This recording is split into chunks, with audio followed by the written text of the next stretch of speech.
So today, let's look at the characters in Dragon Ball Super with the most potential going forward. Now, with this video, we're not going to be discussing anybody who's no longer alive. So no talk about Cell or Zamasu or any of those characters. They're not around anymore. We're talking about characters that are still actually alive in the multiverse of Dragon Ball Super, and going forward, the ones that have shown the most potential since all the way back in Dragon Ball Z. So joining me on this video, please welcome back to Geekdom 101 from Laughingstock Media and Cinema, it's Mike. Hey guys, it's Mike here, and I always love talking about potential, so I'm really excited to get into this video, and let's talk about people who have the most potential in Dragon Ball. Not wasted potential this time, which is one of your series. It's people who have the most potential. But you know what? In some ways, maybe their potential was wasted, but not yet. So I want to talk about some honorable mentions. Like I said, no dead people, so we can't talk about Cell or Tagoma, but we can talk about Oob. Because even though Goku has not met him yet in the Dragon Ball Super timeline that's coming up at the end of Z after a 10-year time skip, Oob, especially with the recent manga chapter, has shown to possibly have incredible amounts of hidden potential with Kid Buu being inside of him, and Kid Buu not even realizing that he may have had the power, the secret, incredible power of the Grand Supreme Kai. So Oob, I think, is a good honorable mention. GT did something decent with him, but I would say Oob in GT is a great example of wasted potential because it wasn't really that much. He really didn't do much after the baby arc. Yeah, he is the student of Goku, the one that was the reincarnation of Majin Buu, or Kid Buu at least, his truest form. So I think that this guy's potential is incredibly high, as we saw during his fight against Goku at the final tournament in the original manga. So as long as they don't go the GT route and kind of just have him fuse with Buu and then not really do much after that, I think that he has tons of potential for the future. Yes, and we did do a video discussing how to write Oob in Dragon Ball Super just a few weeks ago, and it was a really good discussion. I think we had some good ideas there, so check that video out if you have not seen it yet. So let's get to our list. Now, this is our top 5. If you have a different list, please feel free to leave your comments down below with your list of the top 5 characters with the most potential. But remember, this is potential, not necessarily the strongest, even though some of the strongest will be here. No Whis, no Beerus, no Grand Priest. We're talking about just potential and mortals that have potential, okay? So remember to throw that when you make your list. And of course, when you make your list, tell us why you chose those characters. So number 5 is Khalifa and Kail. I know it's kind of cheating that we're putting 2 in 1, but they kind of belong together in more than one way. Khalifa and Kail had tremendous power leaps within one arc. Super Saiyan 2, Kail used 2 forms as well, was able to eat a Goku Kamehameha Blue, which a lot of folks were really upset about, but she showed an unbelievable amount of power, and they both won Super Saiyan 3. So I can see there being a bright future for Khalifa and Kail as far as the power scale goes. What do you think? Oh yeah, absolutely. I mean, like we said, they attained 2 legendary forms, one more so than the other, within the course of 2 days. So that is really incredible by even Dragon Ball Super standards. So I think that it's only a matter of time until they hit Super Saiyan 3, learn how to do God Ki. I mean, all it takes is them walking up to Vados or Champa and saying, hey, can you teach us how to use God Ki so that we can beat those other Saiyans? And I'm sure that the hyper-competitive brother of Beerus would be very happy to do that. That's a great idea for a future storyline Dragon Ball Super, so maybe we'll come back to that. Pay me, Toei, pay me.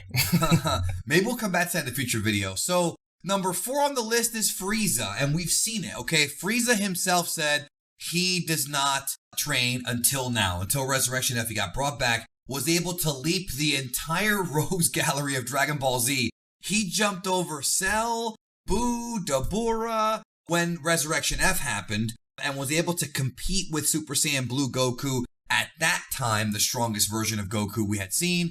Frieza also was able to tap into True Golden Frieza. I mean, the sky's the limit for him. If he gets a real trainer, he could be a real problem. In fact, Vegeta himself was even discussing how he might find another form or something. So this guy could be a real issue in the future.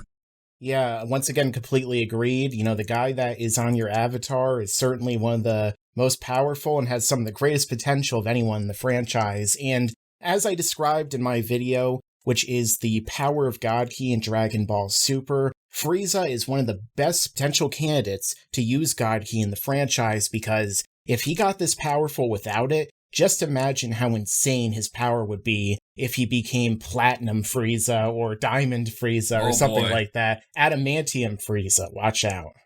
Rainbow-colored Frieza. Yeah, I don't know. The next one on the list is Gohan, one of your favorite characters. I'll let you go in on Gohan, but I just want to say this. Gohan has always had the most potential.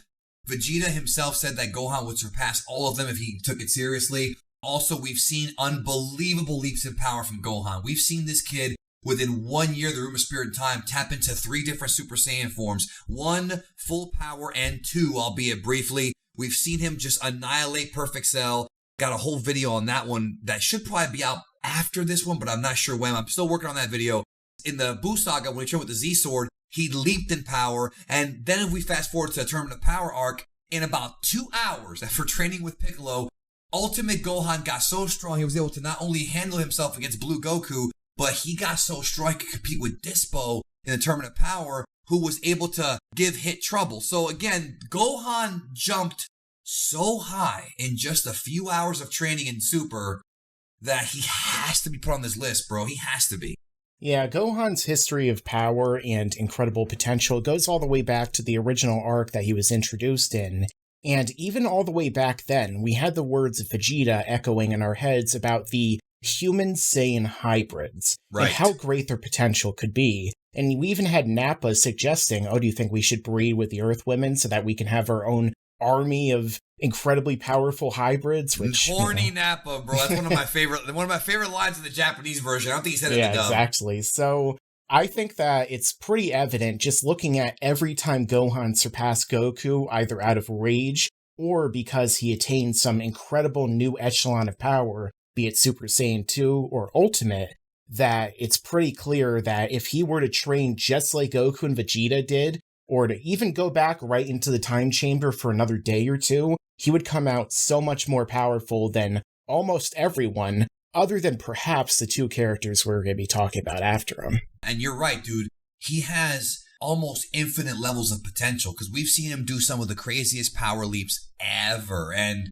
yeah, it's just, this kid can slack off and still come back. He did it twice already. So good genes. It must be Chi-Chi's genes. Number 2 is going to surprise some folks, because I think they're going to put this guy at number 1, but there's a reason why we did not put him at number 1. We're going to get to that in a minute, and that is Jiren, Universe 11's insanely powerful mortal who's surpassed the Gods of Destruction. The reason why he's in here is because although we never really saw Jiren's history, the fact that he's able to do those insane feats during the Tournament of Power and his fight with Goku are just totally nuts. I did a whole video called Strongest in Dragon Ball Jiren, where we go into explicit detail about all the insane things he did. Let's not forget, Jiren was able to break Hit's time cage. He is more powerful than time itself. So I think potentially, if Jiren trains even a little bit, and we don't know this for certain, but it's based on his backstory and how strong he got from training when he was younger, he could possibly at some point get to angel level. And I do feel that he could do that. Not saying it's going to happen in a month or 2, maybe in a few years, but I think it's possible. And if you disagree, leave a comment. That's cool if you disagree with me. I'm just saying that he's shown a lot in the few episodes we saw him in. Yeah, I completely agree with that sentiment, because the fact that not only was he incredibly overpowered during the entire tournament, where he even made Super Saiyan Blue Kaioken times 20 Goku look like nothing. He put his foot on his back and was like holding him down. It was pretty dominant right there, like Brock Super Lesnar. Saiyan God's punches with one finger, dude. Then we saw him unlock even further power after Goku achieved Mastered Ultra Instinct, to where he was able to actually land some blows on Goku, and at one point it almost looked like he was going to have him defeated. So if he continued to train, I think that there's no doubt that he would eventually reach that level. Although with Dragon Ball Super, they're always moving those goalposts to where Beerus was way, way more powerful than we thought, and same thing probably would happen with Whis. The only reason I wouldn't put Jiren as number 1 is because the fact that he has already been training since he was younger. He trained with the friend of a God of Destruction in his master, so it's a question about if he's already brought out most of his potential and just how much more above what he showed in the tournament can he actually demonstrate. But if he has even more to go, like way more, then yeah, he could potentially be the most powerful. Well, he is the most powerful mortal, but don't forget this little factoid.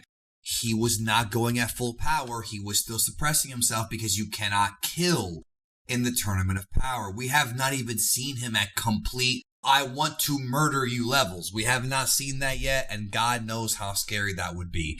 Number 1 is Broly from Dragon Ball Super Broly. Now, you're probably wondering, why is Broly number 1, not Jiren? Because Jiren, as Mike stated, was already training and whatnot. Broly was able to handle Super Saiyan God, Vegeta, and Goku without even tapping into Super Saiyan himself. And that's a very impressive feat. He used that, what they call Type C, as a fan-made name, or Rage form. It doesn't really have an actual official name. I think the Dokkan cards give it as a specific name, but you know what I'm talking Ozaru, about. basically. The Humanoid Ozaru form. That's what I have to call it, yeah. And he was able to tap into that, but then also, when he became a Super Saiyan, he was able to handle both Goku and Vegeta. And even though he lost to Gogeta Blue, he still was able to compete with Gogeta Blue for a little while and eat a lot of shots before he finally went down. Broly is a tough son of a mother trucker, and he's a guy who, he literally went from nothing. He power leaped the entirety of Dragon Ball Super except the gods and Jiren. I mean, he did better against Gogeta than Zamasu did against Vegito, I would say, in some cases. So overall, I think Broly has the most potential, and I feel like if he trained, imagine if he had God Ki. Yeah. Gogeta would have lost that fight, I think, if he had God Ki. But what do you think about Broly? And we're talking, of course, about Dragon Ball Super Broly from the Dragon Ball Super Broly movie, not the classic Z Broly. Yeah, even though some people will still probably say, oh, the original Z Broly is still stronger than Super Saiyan Blue Gogeta. You're a fool if you say that. You are a fool if you say that. But if we look at Broly's performance in Dragon Ball Super Broly, I mean, the guy goes from, basically base Goku and Vegeta level, which is already way stronger than Super Saiyan 3 Gotenks, and he goes from that to fighting against Blue Gogeta in about an hour, like a little over that because he was beating up Frieza for that amount of time. So, that is an insane leap of power. And it's implied at the end of the film that he can go even higher. Like you said, he doesn't even possess God Ki. For all we know, he can have even further transformations on top of that other Super Saiyan form he already had. So just imagine how strong he can get.